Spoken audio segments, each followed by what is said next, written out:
हम अहींक कार्यक्रम अर्थात आशा की ज्योत में अहाँक स्वागत कर रहल छी। तहन अपन भाई के नेह सँ भरल अभिवादन स्वीकार करूं। प्रणाम। प्रभु यीशु मसीह के मंगलकारी नाम जे सब नाम सँ पवित्र अछि, ओही नाम सँ हम अहाँक स्वागत कर रहल छी। मुदा हम अहाँ से कहब कि हमरा एहिठाम जे अहाँ सब पाती लिख रहल छी, एहिके लेल हम अहाँके धन्यवाद दैत छी, किएक तऽ प्रभु परमेश्वर अहाँ से प्रेम करैत छथि वा एना कहियो राखैत छथि।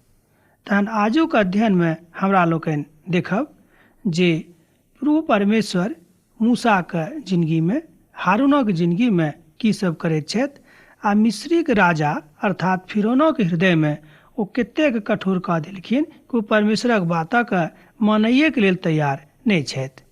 हमर मित्रवर, एहि तरहक लोक एहि संसार में छथि जे परमेश्वर के ऊपर अर्थात प्रभु के ऊपर विश्वास करबाक लेल तैयारे नहीं होइत छथि। एहिसँ पहिने हमरा लोकनि आगाँ बढ़ी, अहूँ एकटा छोट प्रार्थना कऽ लै छी। हे सर्वशक्तिमान परमेश्वर, हे दयालु परमेश्वर, हे कृपालु परमेश्वर, प्रभु जी हमरा सभक ऊपर अहाँ प्रभु विशेष रूपें दया करूँ प्रभु, जाहिसँ प्रभु अहाँक वचन सुनै में, पढ़ै में हमरा खूब मन लागे। प्रभु जी हम अहाँक वचनासँ बहुत किछु सीखी।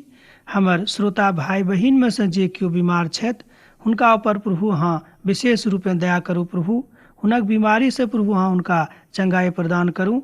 जे केओ प्रभु अपन रोजी रोजगारक लेल प्रभु जी परेशान छथि हुनका अहाँ प्रभु रोजी रोजगार प्रदान करियौन। एहि छोट प्रार्थना के हम अपन उद्धारकर्ता यीशु क्रिस्त के नाम सँ मांग रहल छी, आमीन। हमर भाई बहिन, हमर मित्रवर, हम विश्वास करैत छी जे अहाँ सब परमेश्वरक वचन सुनबाक लेल तैयार होयब। तहन हमरा संगे आजुक दिन अहाँ खोलि लिअ 7म अध्याय आ तकरा बाद हमरा लोकनि 8म अध्याय अर्थात 8म अध्याय के अहाँ खोलि कऽ राखू। ओही में से हमरा लोकनि आजुक दिन अध्ययन करब आ देखब जे अध्याय में पिता परमेश्वर हमरा सभक की सिखबाक लेल तैयार भेल छथि। मिस्र देशक ऊपर एक के बाद एक विपत्ति यहोवा परमेश्वरक दिस सँ भऽ रहल अछि, एना कहियो आबि रहल अछि, और एहिके बादो फिरौनक कानक ऊपर जूं नहीं रेंगैत छनि। एना कहियो हुनक हृदय एतेक कठोर भऽ गेल छनि, एतेक ओ हठी मन से भऽ गेल छथि कि पिता परमेश्वरक दिस हुनक मन जेबे नहीं करैत छनि। आ एहिमे हुनक उत्साह बढ़ावे वाला ओतऽ के जादूगर सब छथि, ओ सब हुनक उत्साहक बढ़ा रहल छनि कि अहाँ नहीं डराउ, किएक तऽ हम अहाँक संगे छी। अब देखियो, जादूगर सब तऽ मनुख छथि, ओ किछु एम्हर उम्हर से सीख कऽ हारूनक हृदय के तऽ बदल नहीं सकलखिन आ नहीं मूसाक हृदय के, मुदा ओ फिरौनक हृदय के बदले में कोशिश में छथि कि हुनक हृदय के हम परिवर्तित कऽ दियनि, जाहिसँ ओ पिता परमेश्वरक दिस नहीं फिरेक। देखियो, इहो एकटा शैतानक महान योजना जादूगरक दिस सँ फिरौनक लग प्रस्तुत होइत अछि। विशेष रूपे आजुक दिन हमरा लोकनि मनन करब, ध्यान देब कि आध्यात्मिक जिंदगी में हमरा लोकनि कोना आगाँ बढ़ब, जाहिसँ हमरा सभक जिंदगी में शांति आ आराम प्रभुक दिस सँ भेटैक, कोनो मनुष्य के दिस सँ नहीं। जँ शांति आ आराम अहाँक लग परमेश्वरक दिस सँ नहीं वा मनुष्यक दिस सँ अछि, तऽ हम कहब कि जे शांति आ आराम अहाँक लग मनुखक दिस सँ अछि ओ बेसी दिन अहाँक जिंदगी में नहीं ठहरत। मुदा जँ ओ परमेश्वरक दिस सँ अछि तऽ अहाँक जिंदगी में बहुत दिन निवास करत, ठहरत। मिस्री लोकक ऊपर दोसर विपत्ति आबि गेलैक आ संपूर्ण देशक अन्दर बैंग पसरि गेलैक। एना कहियो कि हेना नामक बैंगक देवी ओहि सबटा बैंगक अगुवाई करैत छलीह। अब देखियो ओहि देशक लोकक विश्वास केहन रहे, ओ सब बैंगक ऊपर विश्वास राखैत रहथि। तहन ओतऽ मिस्र में बैंगक देवी और देवताक वृत्तांतक देखल जा सकैत छै। एकटा मिस्रक फोटो में जँ अहाँ देखबै तऽ एहि बातक बतायल गेल छै कि मिस्री लोक सब बैंगक ऊपर विश्वास राखैत रहत, अर्थात हुनक आराधना पूजा करैत रहत। देखियो, एकटा विचित्र बात हमरा एहिठाम सब देखैत छी, मुदा ई बात भऽ सकैत छै कि अहूँक जिंदगी में हैत वा हमरो जिंदगी में हैत। मुदा आजुक दिन हमरा लोकनि देखब कि परम्परावादी जे ई सबटा बात अछि तकरा ऊपर जो विश्वास नहीं करी तऽ बड़ नीक अछि। ई सुनि कऽ अहाँ खिसियाएब नहि, तमसाएब नहि, किएक तऽ पिता परमेश्वर कहैत छथिन कि कोनो जे बात हम बनौने छी वा हमर सृष्टि कहियो मनुष्य जातिक उद्धारक दिस नहि लऽ जा सकैत अछि। उद्धारक दिस लऽ जाबे वाला तऽ हमही थिकौं, किएक तऽ हम अहाँ सभके परमेश्वर छी। जे मिस्र एकटा परम्परावादी राष्ट्र रहत और एहिके बादो ओतक लोकसभ विश्वासमे एतेक कमजोर किएक भऽ गेल छनि, ई बातक एकटा सोचनाइ बड़ आवश्यक थिक। ओतऽ लोग एतेक कमजोर किएक भऽ गेल रहे, एहि बातक ऊपर कनेक अहाँ ध्यान दियौक। मिस्रक ऊपर दोसर विपत्ति अछि बैंगक आक्रमण। पहिल पदमे एहि तरह बतायल गेल छैक। प्रभु परमेश्वर मूसासँ कहलनि, फिरौनक लग जाकऽ कहियौन, प्रभु अहाँसँ एहि तरह कहैत छथि जे हमर प्रजाक लोकक जाय दियौन, जाहिसँ ओसभ हमर उपासना करताह। जँ अहाँ हुनका सभक नहि जाय देबनि तऽ हम मिस्रमे बैंगक पठाकऽ मुसीबत आनब। नील नदीमे बैंग जे अछि ओहि सभटा मरि जायत। ओ अहाँके घोर बिछौनाक और सब ठाम पसरि जायत। अहाँके कर्मचारीके घरमे, अहाँके खवासक घरमे, अहाँके घरमे ओ सब ठाम पसरि जायत। और अहाँके चूल्हा आ सेहो चढ़ि जायत अहाँके ऊपर और अहाँके प्रजाके ऊपर और अहाँके कर्मचारी लोकक ऊपर बैंग चढ़ि जायत। अर्थात बैंगक आक्रमण एतेक भऽ जायत कि अहाँ सब परेशान भऽ जेबै। ई बात पिता परमेश्वर हुनका बता देलखिन। एहिके बादो फिरौनक मन कठोरे रहलनि, ओ एहि बातक ऊपर सम्हरैके कोशिशमे नहि छथि। प्रभु मूसा की आज्ञा देलनि जे हारूनके बजा दियौ जे नीलक ऊपर नदी और नहारक ऊपर लाठीक संग अपन अपन हाथ बढ़ा कऽ बैंगक मिस्र देशमे चढ़ा देथिन। एहि बातक अहाँ 5म पदमे पढ़ि सकलहुँ हेँ। जँ अहाँके लग पवित्र पोथी अछि तऽ 5म पदक हमरो संगे देखू। प्रभु मूसाके ई आज्ञा देलनि जे हारूनक बजा दियौन जे झीलक ऊपर नदी और नहारक ऊपर लाठीक संग अपन अपन हाथ बढ़ाकऽ बैंगक मिस्र देशमे चढ़ा देक। ई बातक अहाँ 5म पदमे देख सकलहुँ हेँ। अब मिस्र देशक चारू कातमे बैंग पसरि गेलैक। मनसा एना कहियो सब ठाम, एना कि राजाके घरोमे, राजमहलमे सेहो आबि गेलैक। एना बाजियौक जे चारू कात मिस्रमे बैंगे बैंग भऽ गेलैक। किएक तऽ ओहि कालमे मिस्र देशमे बैंग एकटा पवित्र वस्तु मानल जाइत रहैक, तेँ ओसभ बैंगके नहि मारि सकैत रहथि, किएक तऽ ओहि देशमे बैंगके बड्ड महत्व रहैक। देखियौ, एहि तरहके मूर्ख लोक ओहि कालमे ओतऽ छलैक। एना कहियो हम ही नहि कहै छी कि ओसभ बड्ड खराब मनुख रहथि, मुदा एहि तरहक परिस्थिति ओतऽ पैदा बहुत पहिनहिसँ भऽ गेल रहैक कि लोकसभ यहू सब बातक ऊपर विश्वास राखैक।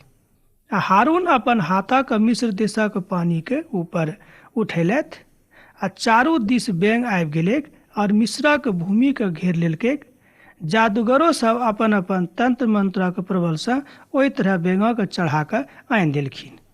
अब देखियौ, जे सब चमत्कार मूसा आ हारूनसँ भऽ रहल अछि, ओहि चमत्कारक जवाब ओतऽ जादूगर सब दऽ रहल छथिन। एहिसँ की होइत रहै कि हारूनक मन तऽ नीक रहनि, मूसाके मन तऽ नीक रहनि, मुदा फिरौनोके मन एहिसँ कठोर भऽ जाइत रहनि। हारून आ मूसाके बातक जानकारी रहनि कि जे किछु भऽ रहल अछि प्रभुके दिससँ भऽ रहल अछि, मुदा फिरौनोके बातक ऊपर विश्वास नहि होइत रहनि कि हमरा देशमे जे किछु भऽ रहल अछि ई परमेश्वरक दिससँ भऽ रहल अछि। एक बेर फेर मिस्रक जादूगर लोकनि वएह काज केलथि। ओसभ हारूनेक जकाँ अपन अपन तंत्र मंत्रक प्रभावसँ ओहिठाम बैंगक संख्याके बढ़ा देलखिन। एहिठाम शैतानक शक्तिक प्रदर्शन भऽ रहल अछि। अहाँ बाजि सकलहुँ हेँ जे प्रभुमे और शैतानक काजमे एहिठाम अन्तर भऽ रहल अछि, मुदा ई जरूरी रहै कि शैतानक काजमे आ परमेश्वरक काजमे ओतऽक लोक अन्तर दिखैक। तहन फिरौन मूसा आ हारूनक बजा कऽ कहलनि जे प्रभुसँ विनती करियौ जे ओ एहिठामसँ बैंगक हमरा और हमर लोकक लगसँ दूर लग जायत। हम इस्राएली लोकक जाय देबनि, जाहिसँ ओ अपन प्रभुक लेल बलि चढ़ौताह। अब देखियौ, एहिठाम हमरा लोकनि एकटा नीक बातक इशारा देख रहल छी, प्रज्ञा देख रहल छी कि फिरौनक मन कनिक परिवर्तन भेलनि। आ ओ कहैत छथि कि अपन प्रभुसँ कहियौन, प्रार्थना करियौन कि जे बैंगक आक्रमण हमरा देशक ऊपर भऽ गेल अछि तकरा ओ हटा देथिन। तहन हम अहाँके वा अहाँ भाय बन्धुके अर्थात इसराइली लोकके एहिठामसँ जाय देबनि, जाहिसँ ओ जाकऽ अपन प्रभुके लेल मेल चढ़ौताह, ओतऽ जाकऽ पूजा पाठ करताह। एहि बातक आज्ञा हुनका दऽ देबनि। तहन मूसा फिरौनसँ कहलनि, कमसँ कम एहि बातक लेल तऽ हमरा अहाँक ऊपर गर्व होइत अछि। आब कहिया विनती करब जे प्रभु अहाँक लगसँ एहि सबटा बातक हटा देत और ओ मात्र नील नदी में प्रबल भऽ जेतैक। ई सबटा बात हमरा लोकनि पवित्र पोथी में पढ़ि रहल छी, अध्ययन कर रहल छी आ देख रहल छी। मुदा जँ अहूँ अध्ययन में लागल छी तऽ एहि सबटा बातक ऊपर अहूँ विश्वास कऽ सकलहुँ हैं। देखियौ, एहिठाम प्रभु परमेश्वर कतेक नीकसँ एहि सबटा बातक अभिव्यक्ति कऽ रहल छथि। ओ कहलनि, मूसा कहलनि, अहाँक वचनक अनुरूप होइत, जाहिसँ अहाँक एहि बातक ज्ञान वा ज्ञात भऽ जायत जे हमर प्रभु परमेश्वरक तुल्य आर केओ नहि छथि। एहिठाम मूसा देखियौ अपन परमेश्वरक बड़ाई में ई बात ओतऽ कहै छथि, अर्थात फिरौनक कहैत छथिन। ओ कहलनि, मूसा कहलनि, अहाँक वचनक अनुरूप होइत, जाहिसँ अहाँक एहि बातक ज्ञान ज्ञात भऽ जायक जे हमर प्रभु परमेश्वरक तुल्य आर केओ दोसर नहि छथि। आर बैंक सब अहाँक राजभवनसँ और अहाँक कर्मचारीक मुकामसँ और अहाँक प्रजाक लगसँ चलि जायत और ओ मात्र नील नदी में पायल जेताह। ई बात अहाँ एहि अध्याय के 11 पद में पढ़ि सकलहुँ, अर्थात 8 अध्याय के 11 पद में। एहिठाम एकटा बात बड़ आश्चर्यजनक और शांतिक सेहो थिक जे फिरौनक मन में इसराइली लोकक छोड़बाक प्रश्न उठि रहल अछि, किएक तऽ ओ आब उदास भऽ गेल छथि और मिस्री लोकक दुखसँ सेहो दुखी छथि, किएक तऽ राजा छलखिन और देखै छथिन कि हमर प्रजा सब बड़ दुखी भऽ रहल छथि। तेँ राजा के जे एकटा काज होइत छनि, जे हुनक कर्तव्य होइत छनि, तकरा ओ निर्वाह करैके कोशिश में छथि। ओ चाहै छथि कि हम अपन कर्तव्यके निर्वाह करी, जाहिसँ हमर प्रजा तकलीफ में नहि पड़ैक। एहि बातक हुनका ज्ञान भऽ गेलनि। अब राजाक मोन में एहि बातक ज्ञान भेलनि जे प्रभु सर्वशक्तिमान छथि आ राजा एहि बातक मानि गेलाह जे प्रभु स्वयं सर्वशक्तिमान छथि। एहि बातक जँ अहूँक ज्ञान भऽ गेल अछि हमर भाय बहिन, हमर मित्रवर, तऽ बड्ड नीक अछि, किएक तऽ ई बात सत्यक थिक कि परमेश्वरसँ बढ़ि कऽ आर केओ दोसर नहि छथि। प्रभुसँ बढ़ि कऽ आर दोसर केओ भइयो सेहो नहि सकैत छथि। तहन मूसा और हारून फिरौनक लगसँ फेर अयलाह और ओ बैंगक विषय में प्रभु मूसाके एना कहियो एहि तरह बताबैत छथि। एहि बातक एकटा पद हमरा लोकनि पढ़ि सकलहुँ हैं। जँ अहाँक लग पवित्र पोथी अछि तऽ हमरा संगे खोलू एही अध्याय के 12 पद। तहन मूसा और हारून फिरौनक लगसँ फेर अयलाह और ओ बैंगक विषय में मूसा प्रभुके दोहरिया देलथि जे ओ फिरौनक ऊपर पठौने रहथि। आ प्रभु मूसाके कहलानुकूल कयलथि और बैंगक घर, अंगना और खेत में सबसँ ओहिठामसँ लऽ गेलखिन। देखियौ, प्रभु परमेश्वर अपन भक्तोक बात सेहो मानैत छथि। हमरा लोकनि गाम घर पर एकटा बात सुनने छी कि प्रभु परमेश्वर भक्तक बस में रहैत छथिन। ई बात सत्यक थिक। मुदा भक्त जँ सचमुच भक्त छथि तहने पिता परमेश्वर अहाँक बातक मानथिन। जँ भक्त खाली देखौआ भक्त छथि तहन ई नहि भऽ सकैत अछि। ई बात सेहो हम स्पष्ट कऽ रहल छी। लोक सब मिल कऽ बैंगक डेरी लगा देलखिन और संपूर्ण देश दुर्गंधसँ भरि गेलैक। देखियौ, एकटा आरो तकलीफ एहिठाम आबि गेलै।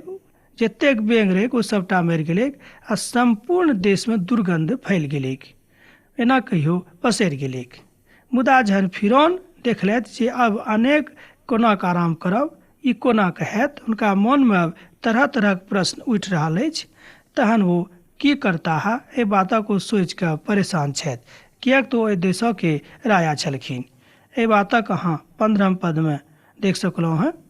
मुदा जहन फिरौन देखलथि जे अब कनेक आराम भऽ गेल अछि, तहन प्रभु कहलानुकूल ओ अपन मनके फेर कठोर कऽ लेलथि और हुनक कथाके नहि सुनलखिन। एहि बातक अहाँ 15 पद में देख सकलहुँ हैं। एना बुझियौ कि जहन काज निकलि गेल तऽ लोग अहाँके बिसरा देत। ई बात हमरा लोकनि खूब नीक जकाँ जानैत छी। गामो पर अहाँ सुनने होबेक बा अहाँ एहि बातक अनुभूति बा अनुभव कयने होबेक कि जहन अहाँके काज निकलि जायत तऽ लोग अहाँके पाछाँ छोड़ि देत, लोग अहाँके संगतिसँ हटि जायत। मुदा जाबे धरि अहाँसँ काज रहत ओ अहाँके पछुए नहि रहत। ई बात मनुष्य जातिके स्वभावमे अछि। मुदा ई सबटा देखलाक बादो फिरौनक मन बड्ड कठोर भऽ गेलै आ आब तेसर विपत्ति मिस्र देशक ऊपर पड़लै। तकरा अहाँ 16 पद सँ लऽ कऽ 19 पद धरि पढ़ि सकलहुँ हँ। ओ तेसर विपत्ति छल कुटकियोक आक्रमण। इहो एकटा जन्तु रहैक, किएक तऽ ओहि देशमे एहि जन्तुके प्रभाव रहैक। आ फेर प्रभु मूसासँ कहलनि जे अहाँ हारूनक आज्ञा दियौ जे ओ भूमिके धूलिके पठलथि आ सम्पूर्ण ओहि देशमे मिस्र देशमे कुटकी बनि जायक। ओ एहि तरह कयलथि। हारून लाठी बढ़ाकऽ धरतीके ऊपर गर्दा पर मारलखिन आ मनुख और पृथ्वीके ऊपर एहि तरह भऽ गेलिक। एना कहियो कुटकी भरि गेलिक। देखियौ, ई तेसर दुख ओहिठाम मिस्र देशमे आबैत अछि। तहन जादूगरो सब एहि बातक ऊपर कोशिश कयलथि जे हमरो सब तंत्र मंत्रक प्रभावसँ कुटकी लऽ आनियक, मुदा ई काज हुनका सामर्थ्यमे नहि भेलनि। एना कहियो एहि काजक ओसभ नहि कऽ सकलखिन। तहन जादूगर सब फिरौनसँ कहलनि, ई तऽ परमेश्वरक काज अछि। मुदा प्रभुक वचनक अनुसार फिरौनक हृदय कठोर होइत गेलनि आ ओ मूसा और हारूनक कथा नहि मानलथि। एहि बातक हमरा लोकनि 19 पदमे देख रहल छी। जँ अहाँके लग पवित्र पोथी अछि तऽ अहूँ हमरा संगे पढ़ि कऽ देखियौ। अहूँ एक बेर आरो एहि पदक हम पढ़ि रहल छी। तहन जादूगर सब फिरौनसँ कहलनि, ई तऽ परमेश्वरक काज अछि। मुदा प्रभुक वचनक अनुसार फिरौनक हृदय कठोर भऽ गेलनि। ओ मूसा और हारूनक कथाके नहि मानलथि। अर्थात फिरौनक मन कठोर होइते चलि गेलनि। ई बात एहिठाम बताओल गेल छै। ई एकटा बात हम कहब एहिठाम सांकेतिक अछि। पवित्र पोथीके विद्वान सब कहैत छथि, किएक तऽ पिता परमेश्वरक अपन न्याय ओतऽ देखाबैके रहनि, अर्थात मिस्रमे, तैँ ओ फिरौनक मनके कठोर करैत जाइत छथि। किएक तऽ ओ न्यायी परमेश्वर छथि। हुनक न्याय करबाक लेल एकटा अवसरक जरूरत छनि, तैँ ओ खोजैत रहथि हुनका जिन्दगीमे अवसर भेटनि। विपत्तिक ऊपर विपत्ति अयलाक बादो हुनका सभक मन कठोरे भेल जाइत छनि, किएक तऽ राजाक आचरणक अनुकूल ओहि देशक प्रजाके आचरण सेहो होइत अछि। एहि बातक हमरा लोकनि गामो पर सुनने छी, मुदा आजुओक दिन सुनि रहल छी। विपत्तिक ऊपर विपत्ति आबैत गेलैक, मुदा एहिके बादो फिरौनक मन कठोर होइत गेलनि। ई जानलाक बादो जे जादूगर सब अब एहि बातक करैमे असमर्थ छथि। स्वयं जादूगर सब अपना मुखसँ फिरौनक आबि कऽ बाजि देलखिन कि हमरा बुते काज नहि हैत। तहन हमरा लोकनि देखबै चारिम विपत्ति छल डाँसक आक्रमण। तहन फेर प्रभु परमेश्वर मूसासँ कहलनि, भिनसरमे कनेक जल्दी उठि कऽ फिरौनक सन्मुख ठाढ़ होयब। ओ जलक दिस आयत। अहाँ हुनकासँ कहबनि जे प्रभु अहाँसँ कहैत छथि जे हमर प्रजाके जाय दियौन, जे ओसभ जाकऽ हमर उपासना करताह। आ जँ अहाँ हमर प्रजाके नहि जाय देब तऽ हम अहाँके ऊपर और अहाँके प्रजाके ऊपर फेर विपत्ति आनि देब। आ हम अहाँके घरमे एना कहियो भूमिमे सब जगह ई बातक भरि देब, अर्थात डाँसक भरि देब। आब जे सबसँ पैघ बात प्रभु कहलखिन ओ थिक जे प्रभु अहाँमे और अपन प्रजामे अन्तर करताह। पद 23 कनेक अहाँ ध्यान दियौ। एहिठाम प्रभु परमेश्वर अपन प्रजाके आ जे हुनक प्रजा नहि छनि तकरामे एहिठाम भिन्नता करैत छथि। हमर भाय बहिन, देखियौ, सब केओ तऽ हमरा लोकनि परमेश्वरक छी, मुदा जे केओ परमेश्वरक कथाके मानैत छथि हुनका सङ्गे चलैत छथि तकरा, आ जे केओ हुनक बातक नहि मानैत छथि आ हुनका सङ्गे नहि चलैत छथि तकरा, दोनोमे ओ एहिठाम भिन्नता कऽ रहल छथि। ओ कहैत छथि कि जरूरी छै जे दोनो भिन्नता भेनाइ। हम अपन और अहाँक प्रजामे अन्तर ठहरायब, ई चिन्ह कहलाइत होइत। एहिठाम अहाँ 23 पदमे पढ़ि सकलहुँ हँ। आउ एहि पदक आरो एक बेर हमरा लोकनि देखी। हम अपन और अहाँक प्रजामे अन्तर ठहरायब, ई चिन्ह कहलाइत होइत। अर्थात पिता परमेश्वर एहि तरहक चिन्ह ओहि दोनों प्रजाके मध्यमे आनि देलखिन। हमर मित्रवर, हमर भाई बहिन, कनिक एहि बातक ऊपर ध्यान दियौ कि पिता परमेश्वर अपन प्रजामे आ जे हुनका नहि मानैत छनि हुनकमे दोनोमे अन्तर एहिठाम कऽ रहल छथिन।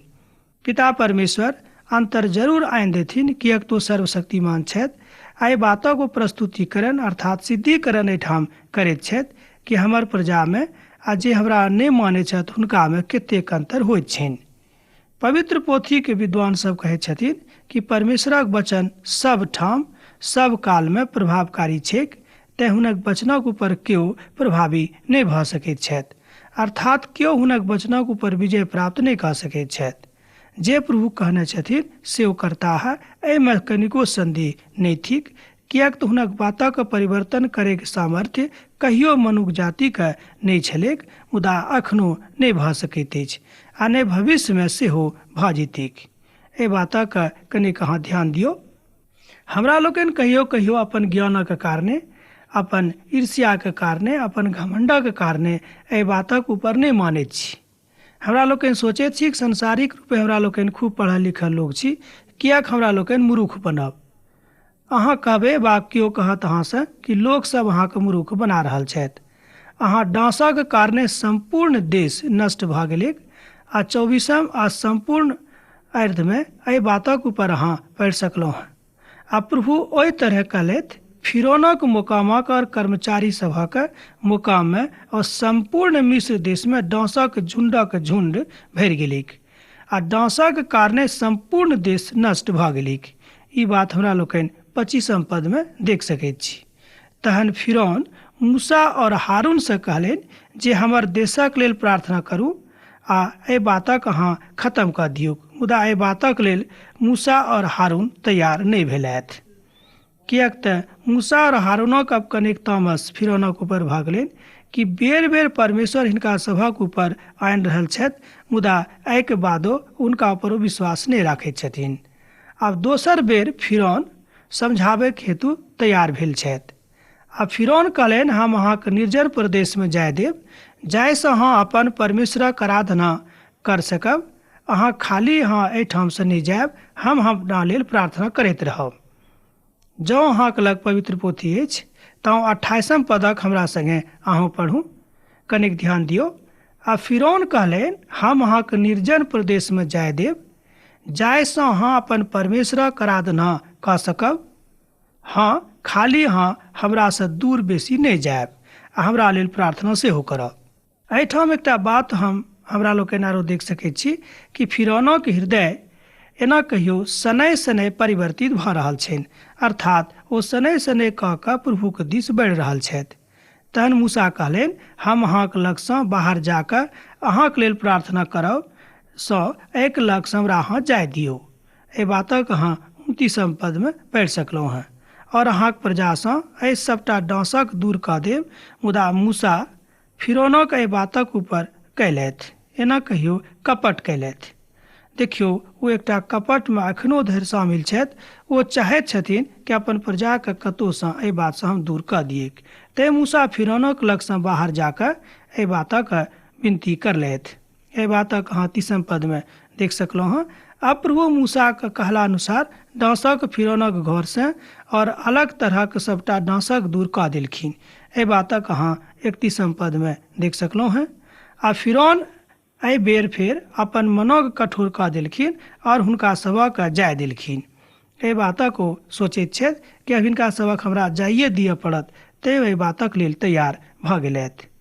एहि पदक हमरा लोकनि देखी, अब फेर एहि बेर अपन मनक कठोर कऽ लेलक और हुनका सभक नहि जाय देलखिन। देखियौ, हुनक मन फेर कठोर भऽ गेलनि। एहि बातक हमरा लोकनि एहिठाम देख सकैत छी। एहि तरह बतायल जा सकै जे फिरौनक इस्राएली लोकक अपना देशसँ जाय देबाक इच्छा अंतर्मनसँ नहि रहनि। अब तऽ अहाँसँ विदा होयके काल भऽ रहल अछि। आजुक दिन एहिठाम अध्ययनक समाप्त करब, फेर दोसर दिन अहाँसँ कथा होइत। प्रभु यीशु मसीहक नेह अहाँके जिंदगीमे सदिखन बनल रहैक। आमीन।